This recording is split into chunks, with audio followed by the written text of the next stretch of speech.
What's poppin', everybody? This is Saberwolf4. I know I'm overdoing it with the Sword and Shield videos on a TCG channel, but I want to get my opinion out there. Sorry. So, what inspired me to make this video was another video I saw from, I forgot what the YouTuber's name was. I promise I'm not doing this on purpose, but it was a dude sort of defending Sword and Shield. He made some good points, what have you, but I told him I respectfully disagree. And it got me thinking about the graphics thing and about this video. So, a lot of people make this out, all this criticism and all this negativity, they make it out to be like it's just because of the Pokedex, the national dex. And that's probably the biggest thing, I'll admit. But I don't think it's the only thing. And I just want to say right now that I do not condone, for even a second, all of the crazy stuff psychos have been telling the developers. I'm not about that, but I do feel like legitimate criticisms can be made, and I'm not wrong for doing that, me and anybody else. But let me tell you something. A lot of people make all this to be just because of the national decks. Oh, just people are just pissy because of the national decks. Grow up. It's not about that. Who cares? And about this whole thing. But my theory is that if these games actually looked really, really good, like if the graphics were really outstanding, I think a lot of people would have forgiven them. I'll be the first to say this. I really feel like many people would have forgiven them, including me. Because a lot of people say graphics aren't important and Nintendo and Pokemon games have never been about the graphics. First of all, that's quite wrong. Let's get this out of the way. Gold, Silver, and Crystal got released in the Game Boy Color, and by no means I'm a programmer or whatever, but I'm going to tell you right now, those games for their time were absolutely revolutionary, okay? The amount of stuff they put, the amount of content they put in that game, and it didn't look shit at all. The graphics for the time, they did not look shit at all. Go into the Game Boy Advance, my god. Ruby, Sapphire, and Emerald and Fire and Leaf Green looked quite good for the GBA too. You couldn't say that, oh, the graphics for the GBA, for these Pokemon games, they could have done that much better. They look good. Now for the DS, they did have a rough time with Diamond and Pearl games because it was their first it was their first touch working on a complicated system like the DS for the time. It was the sort of first crack, that's the phrase. But they later on fixed the stuff. I mean, Platinum looked a lot better. The graphics did have some improvements. Hard Gold, Soul Silver, a lot of pretty animations and stuff in that game too. And then the Black and White games, the graphics improved drastically too. Was a major difference from the DP games and the Hard Gold, Soul Silver games. So I don't want people to say that Nintendo and Pokemon games were never about the graphics. They always had shit graphics. No, I mean, it's an unfair comparison to make with the systems back then. But they looked okay back then. They looked good. But anyways, to the point.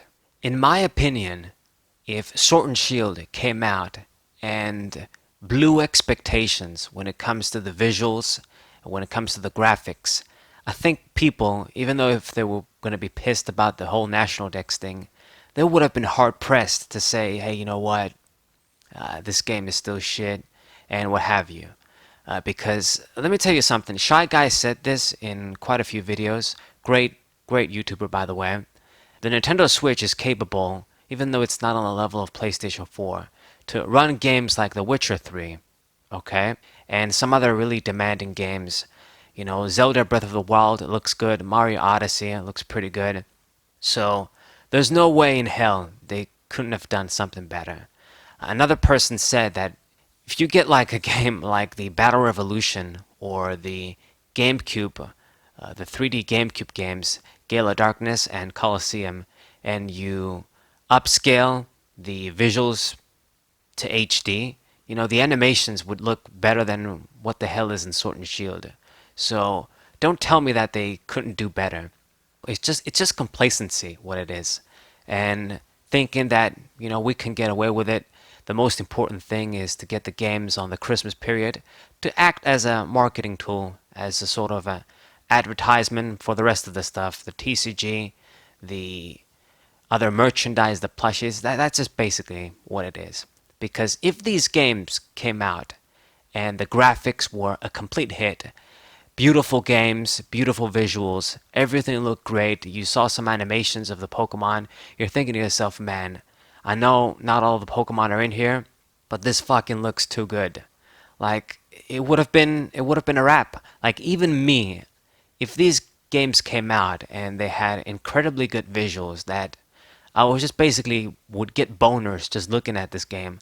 I was gonna be, you know what? It sucks for the Pokedex, but these look damn good. Maybe it still wouldn't be a guarantee that I would buy the games, but I think I would, to be honest. If they just blew my expectations, I was just gonna say, fuck it. I'm just gonna get this and pretend it's Gen 5 or something, and we only get 400 Pokemon or some shit.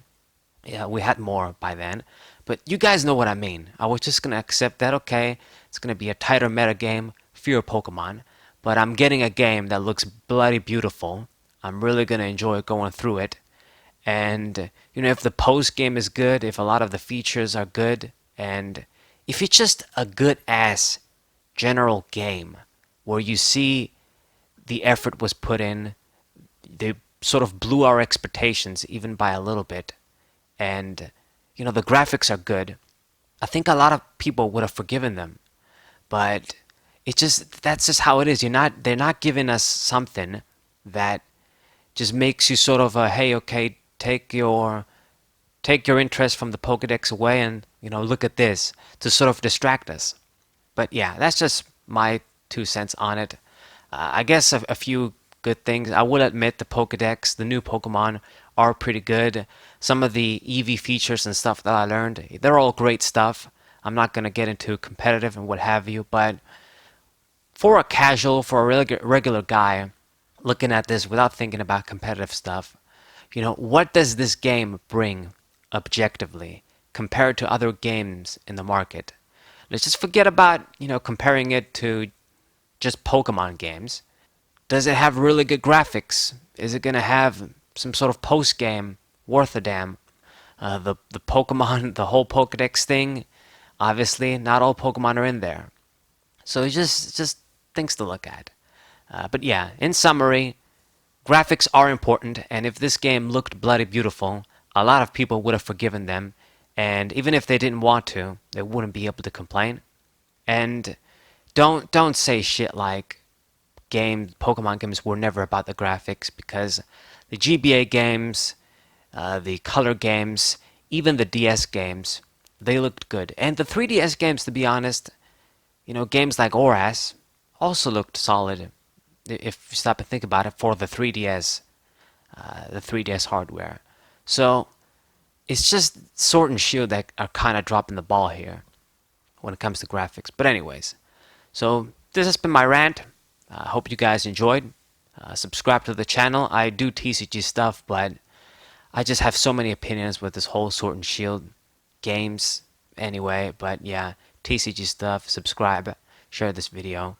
Thank you guys for watching, and we'll say